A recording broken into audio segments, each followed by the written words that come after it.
សួស្តីបងៗទាំងអស់គ្នាហើយក៏រីករាយជាមួយនឹងថ្ងៃបុណ្យសប្តាហ៍នារីទាំងអស់គ្នាណាអវ៉ាន់ចូលស្តុបចាំថ្ងៃបុណ្យសប្តាហ៍នារីតែម្ដងអញ្ចឹងបងនារីដែលគាត់ចង់បានជាប្រភេទកូនក្មេង Grade A និង VIP បងមកតាក់ទងមកណាអវ៉ាន់មាននៅក្នុងស្តុបស្រាប់ធានាគុណភាពថាស្អាតខ្លាំងមែនតែម្ដងជូនបងណាកាត់បើសិនជាមិនស្អាតដូរយកលុយវិញបង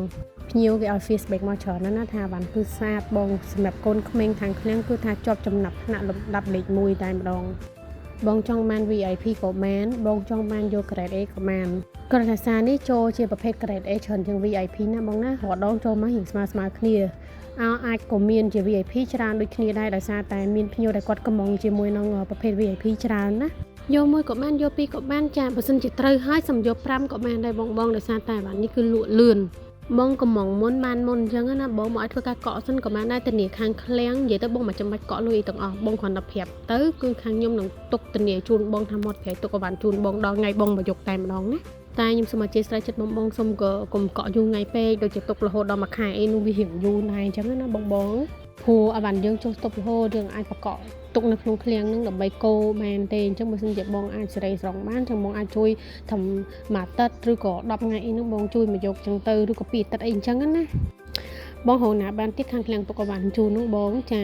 ព្រោះថាដោយសារតែយើងចង់ឲ្យបងញើបភ្ញៀវដែលគាត់ថ្មីមានបទពិសោធន៍ក្នុងការរកស៊ីជាមួយនឹងគ្នាចាហើយគាត់ដូចថាគាត់សំដងតិចដើម្បីគាត់មកធ្វើការទិញយើងក៏បានដែរអញ្ចឹងណាហើយដើម្បីជាការទុកចិត្តទាំងអស់គ្នាព្រោះមានបងខ្លះគាត់ដើម្បីជាការទុកចិត្តគាត់ឡើងមកណូតទៅលើអវ៉ាន់របស់គាត់នឹងហើយគាត់ឡើងសរសេរចាហើយក៏គាត់ធ្វើការកក់ទៅតាមលុយរបស់គាត់ដូចថាកក់ពាក់ក្រាសិនក៏បានកក់$10-20សិនក៏បានក៏មានម៉ួយដែលគាត់កក់បែបនឹងដូចគ្នាហើយយើងក៏មានជាប្រភេទកក្អមបងកក្អមចូលមកសានេះចម្រុះពណ៌ចម្រុះ color ស្អាតខ្លាំងយកតែមែនតែនបងជាមួយនឹងកក្អម Grade Aអ្នកលក់មិននិយាយតែមាត់ទេណាឡើងមកកាត់ផ្ទាល់មើលផ្ទាល់មើលវ៉ាន់ផ្ទាល់តែម្ដងទៅហើយក៏មានលេខកូដដែលមានជាប្រភេទអាវហូឌីមានមួកមានរូតជាមួយនឹងអាវហូឌីកមុំមកចូលគ្នាហើយណាបងគឺថាហូឌីមានមួកមកគឺថាមកគីបពេញតែម្ដងហើយជាមួយនឹងហូឌីក៏មូមកគីបពេញតែម្ដងអត់ដែរមកចូលគ្នាណាដោយសារតែមានការสนับสนุนពីបងដែលគាត់លក់អនឡាញហើយគាត់ចង់លក់ជាចម្រុះបែបហ្នឹងដោយសារតែគាត់លក់ខោផងលក់ខោស្ពណ៌ផងអញ្ចឹងគាត់អត់ចង់យកកាត់ទៅកោវាច្រើនអញ្ចឹងណា